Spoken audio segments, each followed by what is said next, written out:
Je m'appelle Eric Barth et en plus de mon activité professionnelle habituelle qui n'a vraiment rien à voir avec Napoléon, je suis responsable du développement à la St. Helena Napoleonic Heritage.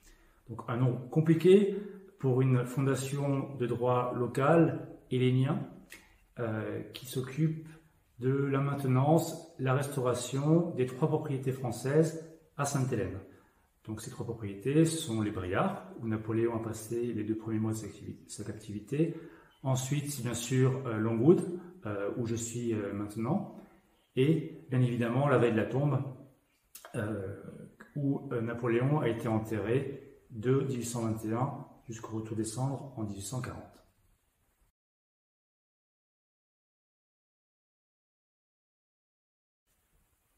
Je suis arrivé à Sainte-Hélène fin mars. Je vais y rester une quarantaine de jours au total, car ici nous allons célébrer 3 cérémonies. 3 cérémonies pour commémorer 3 dates.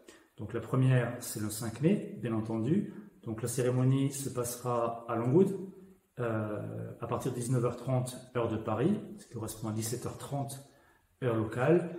Donc la cérémonie, bien sûr, sera centrée autour de l'heure de 17h49 heure locale, donc 19h49 heure de Paris. Donc là, nous mettrons en scène les jardins et l'extérieur de la maison. Il y aura de la musique et une lecture de textes. Le 6 mai, nous commémorons l'exposition du corps de Napoléon, qui a été exposé pendant la journée du 6 mai à la population locale. Donc nous essaierons d'avoir une messe dite dans la salle à manger de l'empereur, exactement à la manière où elle aurait eu lieu dans les derniers mois de la captivité de Napoléon, où elle aurait été dite à l'époque bien sûr par Vignali. Enfin, le 9 mai, il y aura une cérémonie autour de la tombe, puisque le 9 mai, ce sera le bicentenaire de la mise en terre de l'empereur. Donc nous irons à la tombe et à 15h heure locale, donc 17h heure de Paris, nous aurons une cérémonie autour de la tombe. Donc la situation à Sainte-Hélène est très particulière par rapport à la situation dans le reste du monde. L'accès à l'île est encore plus restreint que d'habitude à cause du virus, bien entendu. Mais une fois sur l'île, la vie est tout à fait normale, donc sans mesures spécifiques. Donc c'est à la fois c'est un peu frustrant puisque les cérémonies peuvent se passer, mais peu de personnes peuvent venir. Donc malgré cette distance, nous avons essayé de faire participer le public et les passionnés de Napoléon, donc à ce bicentenaire à Sainte-Hélène.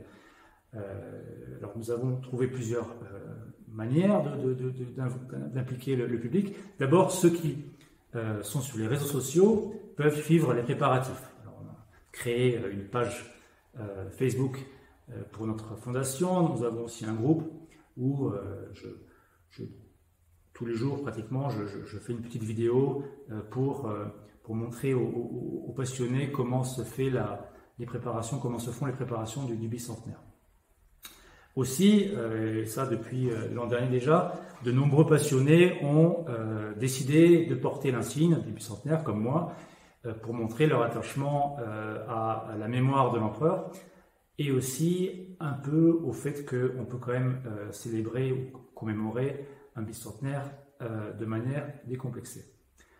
Enfin, nous avons aussi offert à chaque membre du public, à chaque passionné, la possibilité de déposer en leur nom propre un petit bouquet d'immortels, donc c'est une fleur bien sûr très symbolique, sur la tombe de Napoléon à Sainte-Hélène.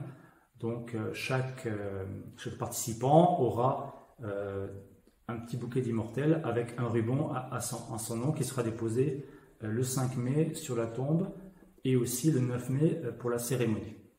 Et donc c'était assez étonnant de voir que la demande a été très forte pour ces mini-couronnes.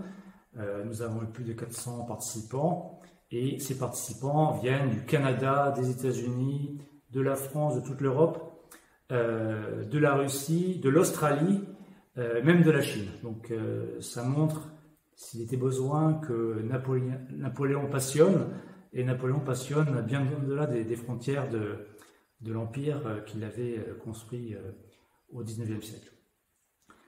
Enfin, bien sûr, il est important de préciser que les cérémonies, donc ces 3 cérémonies que nous allons organiser, seront retransmises. Elles sont retransmises grâce à la coopération d'une entreprise de télécom locale qui s'appelle Shure. Alors, ce sera un gros défi, ça il ne faut pas se le cacher. Il faut bien se souvenir que l'île de Sainte-Hélène est toujours cette petite île dont Napoléon parlait, avec seulement 4000 habitants. Donc les moyens techniques sont en conséquence. Et l'Internet n'est pas très développé, comme ceux qui ont eu la chance de visiter Sainte-Hélène le savent. Donc ce sera un défi technique, cette rediffusion. Nous faisons tous les efforts pour la réaliser à bien. Ce sera un défi, mais c'est sûr que Napoléon vaut bien ça.